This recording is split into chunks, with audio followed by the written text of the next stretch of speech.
Parliament ఎన్నికల ప్రచారాన్ని ఉధృతం చేస్తోంది బీజేపీ. 32% ఓట్లు, మెజార్టీ సీట్లే టార్గెట్ గా 16 బహిరంగ సభలకు ప్లాన్ చేశారు ఆ పార్టీ నేతలు.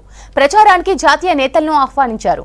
ప్రధాని మోదీ, కేంద్ర హోంమంత్రి అమిత్ షా, బీజేపీ జాతీయ అధ్యక్షుడు నడ్డా రాష్ట్రంలో ప్రచారం నిర్వహించనున్నారు. రాష్ట్రంలోని 17 సీట్లలో 12 స్థానాలను టార్గెట్ గా పెట్టుకుని ముందుకు వెళ్తున్నారు బీజేపీ నేతలు. రాష్ట్రంలో విస్తృతంగా ప్రచారం నిర్వహించాలని డిసైడ్ అయిన నేతలు మొత్తం 16 బహిరంగ సభలకు ప్లాన్ చేశారు. బీజేపీ జాతీయ నేతలు ప్రచారాన్ని హోరెత్తించనున్నారు. ప్రధాని మోదీ 5 బహిరంగ సభల్లోనూ, అమిత్ షా 5, జేపీ నడ్డా 6 బహిరంగ సభల్లోనూ పాల్గొననున్నారు. ఈ నెల 25న మెదక్ పార్లమెంటు పరిధిలోని సిద్దిపేటలో జరిగే బహిరంగ సభకు హాజరు కానున్నారు కేంద్ర హోంమంత్రి అమిత్ షా. ప్రధానమంత్రి గారు, మరి అమిత్ షా గారు, అలాగే నడ్డా గారు త్వరలోనే సుడిగాలి పర్యటన చేయబోతా ఉన్నారు.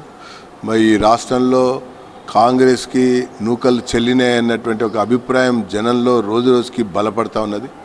పడిపోయిన పార్టీ కాంగ్రెస్ అయితే పారిపోయిన పార్టీ బీఆర్ఎస్ అని చెప్పని ప్రజలు భావిస్తున్నటువంటి తరుణంలో మరి దక్షిణాది రాష్ట్రాలు, అందులో తెలంగాణ నుంచి ఎక్కువ సంఖ్యలో గతంలో 4 స్థానాలు గెలిచాం.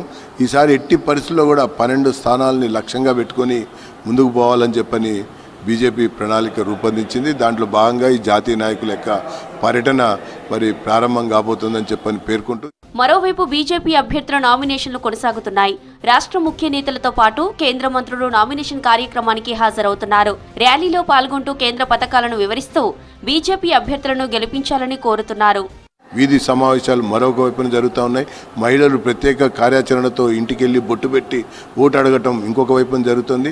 దీంతోపాటు మరి కేంద్ర ప్రభుత్వం యొక్క లాభార్థి అంటే బెనిఫిషియరీస్ ఇన్ డిఫరెంట్ స్కీమ్స్ను కూడా ప్రత్యేకంగా కలిసే కార్యక్రమానికి కూడా శ్రీకారం చుట్టారు.